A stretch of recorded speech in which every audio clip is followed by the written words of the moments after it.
Halo semuanya, Assalamualaikum warahmatullahi wabarakatuh. Selamat datang di video pembelajaran kali ini. Ya, sebelumnya sudah dipelajari limit fungsi aljabar menuju tahingga. Kalau ini akan kita bahas limit fungsi trigonometri.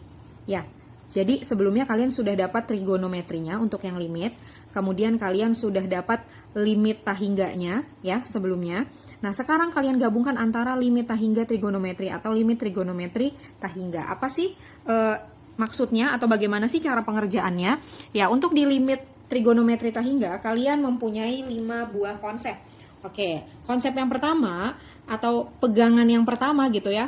Limit X mendekati tentunya tahingga ada sin AX per BX. Biasanya kalau di limit X mendekati 0 ini jawabannya A per B. Tapi kalau di limit tahingga ini jawabannya adalah 0. Oke, yang kedua, limit X mendekati tahingga kalian punya cos AX per BX. Nah, ini juga sama ya. Kalau misalkan di limit kemarin untuk yang untuk limit X mendekati 0, untuk cos kan gak ada sifatnya ya. Kalau di sini, kalau cos AX per BX untuk limit X mendekati tahingga jawabannya adalah 0. Selanjutnya, kalian punya limit X mendekati tahingga untuk sin A per X. Nah, ini bentuknya pecahan A per X per B per X. Nah, jadi X-nya sama-sama ada di bawah. Ini jawabannya langsung aja, A per B. Oke, sampai sini jelas ya? Kemudian, kalian punya limit X mendekati tahingga, ada tan. Nah, jadi istimewa juga. Si sin sama si tan, di tahingga pun masih istimewa. Per B per X. Nah, ini juga X-nya ada di bawah. Ini jawabannya A per B.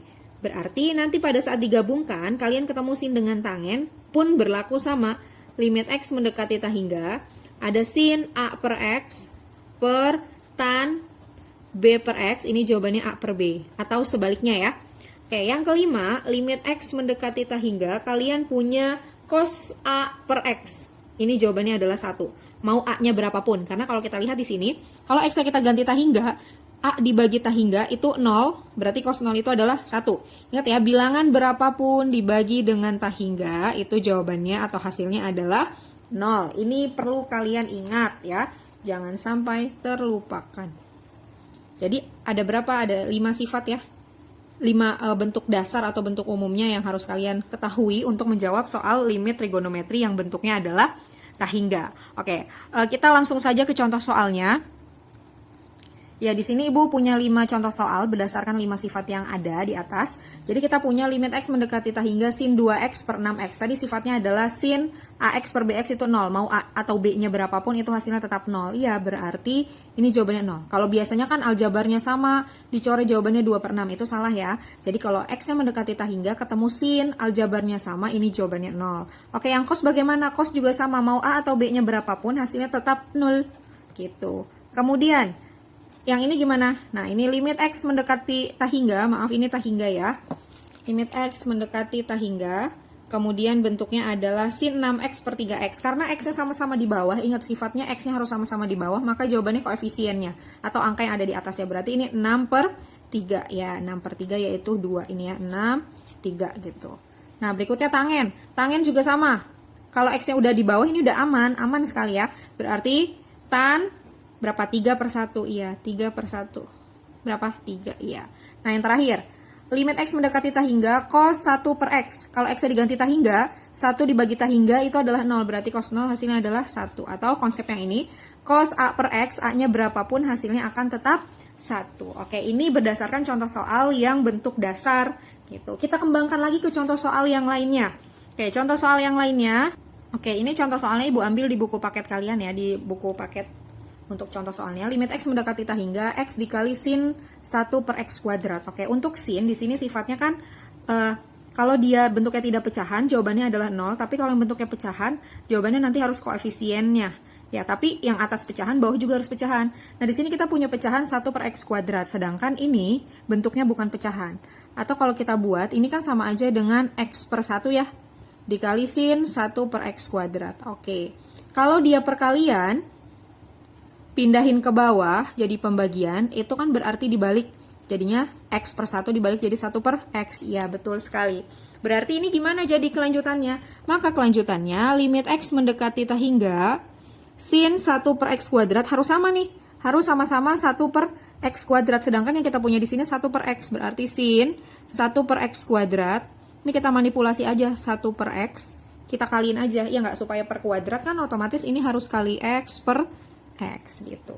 Berarti kalau dikaliin, limit X mendekati tak hingga, sin 1 per X kuadrat per 1 per X kuadrat kali X. Sama nggak? Ini 1 kali X, X ya. Atau 1 kali X tetap X kali X kan X kuadrat. Kan udah sama nih. Ya, berarti limit X mendekati tak hingga sin 1 per X kuadrat per 1 per X kuadrat dikali, ini kan X per 1 ya. X per 1. Kalau ibu naikin ke atasnya, ke sini jadi 1 per X. Nah, gitu. Sama kan nih? Sama nggak? Ya, sama. Sin 1 per X kuadrat per 1 per X kuadrat. Lihat yang ini. Kalau dia bentuknya, maaf yang ini. Kalau dia bentuknya sama-sama di bawahnya ada X, berarti jawabannya langsung koefisien. Koefisien atau angka yang atas dibagi dengan angka yang di bawahnya. Berarti kan di sini angkanya berapa? 1 per 1. Ya, berarti limit X mendekati tak hingga. Ini kan jawabannya 1 per 1. Dikali, ini diapain? Ganti aja tak hingganya. 1 per tak hingga. Nah, 1 per 1, ini 1 per tak hingga. 1 dikali 1 dibagi tak hingga 0. Berarti jawabannya 1 dikali 0, 0. Nah, seperti itu. Bisa ya? Oke, kita ke contoh yang lainnya. Nah, ini gimana? Tinggal kita buat aja. Limit X mendekati tak hingga, sin 6 per X ditambah tan 3 per X per tan 5 per X dikurang tan 4 per X. Ini semuanya supaya dia bentuknya punya pecahan ya. Jadi kan sifatnya ini nih. Kalau mau bentuknya pecahan gini, A per X di bawahnya harus pecahan baru berlaku sifat ini kan. Ya ini tinggal kita kali aja. Ini kita kali dengan 1 per X. Ini juga yang bawah kali 1 per X gitu. Jadinya gimana? Oh, berarti limit X mendekati tak hingga sin 6X per 1 per X. Maaf, sin 6 per X ya. 6 per X, 1 per X ditambah tan 3 per X per 1 per X. Karena dikali semuanya dengan 1 per X kan. Per tan 5 per X dibagi 1 per X. Kurang tan 4 per X kali bagi 1 per X bagi ya. Kalau sifatnya seperti ini, tadi X-nya sama-sama di bawah, ambil aja koefisiennya, berarti 6 per 1. Oke. 6 per 1 ditambah 3 per 1 per 5 per 1 kurang 4 per 1. Oke, 6 tambah 3, 9. 5 kurang 4, 1. Berarti 9 dibagi 1. Jadi jawabannya adalah 9. Oke, kita ke contoh berikutnya. Contoh berikutnya, misalkan kita punya limit X mendekati tak hingga, bentuk soalnya adalah X kuadrat dikali dengan cos 1 per X dikurang 1. Nah, gimana nih? Di sini kan cos itu istimewa apabila bentuknya cos AX per BX itu 0 atau cos A per X. Sedangkan yang kita punya di sini adalah cos 1 per X. Nggak masalah sih ya, sebenarnya di sini jawabannya berapa? 1 ya. Berarti 1 dikurang 1 itu 0. 0 dikali dengan 0. Ini kan nanti nggak boleh hasilnya ya. Maka harus kita manipulasi. Gimana cara memanipulasinya? Oke. Karena di sini ada pecahannya, ada si 1 per X ya. Kita misalkan aja dulu. Misal, P itu adalah 1 per X. Berarti dari sini kita simpulkan, kalau kita kaliin silang, berarti X itu sama aja dengan 1 per P.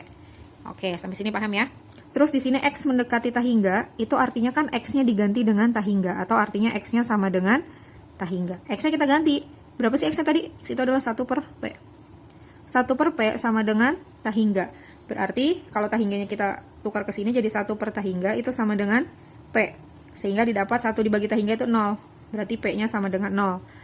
Tadi atau kita simpulkan kalau dibuat jadi P sama dengan 0, boleh kita ganti jadi P mendekati 0 ya. Jadi boleh P-nya kita ganti mendekati 0. Maka soalnya ini kita ubah menjadi limit X, X-nya tadi kita ubah jadi P mendekati 0 ya. P mendekati 0. X-nya kita ganti jadi 1 per P kuadrat di sini kan. Dikali cos 1 per X, 1 per X itu P dikurang 1. Ini jangan lupa dikurungin. Nah, berarti ini aturannya sudah bukan lagi menggunakan tak hingga karena P-nya sudah berubah menjadi 0. P mendekati 0. Dari mana tadi? Dari sini yang kita uraikan ya. Berarti limit P mendekati 0, ini aturannya berarti sama dengan yang kemarin ya. Limit limit aljabar ya. Limit aljabar biasa ya ini, tapi dicombine dengan trigonometri. Berarti ini 1 kuadrat, berarti 1 per P kuadrat. Ini cos P. Cos itu kalau diubah jadinya apa sih supaya satunya habis? 1 min 2 sin kuadrat setengah P ya. Dikurang 1. Berarti limit P mendekati 0, 1 per P kuadrat, 1 dikurang 1 kan habis, sisa min 2 sin kuadrat setengah P.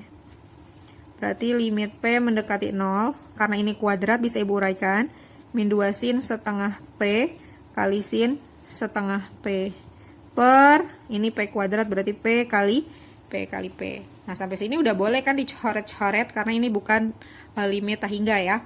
Jadi bisa P, sini habis, P, sini habis. Berarti sisa 2 min 2 kali setengah. Berarti jawabannya adalah min setengah. Ya, seperti itu untuk limit fungsi trigonometri menuju tahingga. Ya, jadi aturannya ingat yang 5 ini ya. Jadi 5 ini harus kalian ingat kembali untuk mengerjakan limit fungsi trigonometri menuju tahingga. Oke, sekian video pembelajaran yang Ibu sampaikan. Semoga tentunya bermanfaat dan dapat kalian pahami. Kurang lebihnya mohon maaf. Terima kasih. Wassalamualaikum warahmatullahi wabarakatuh.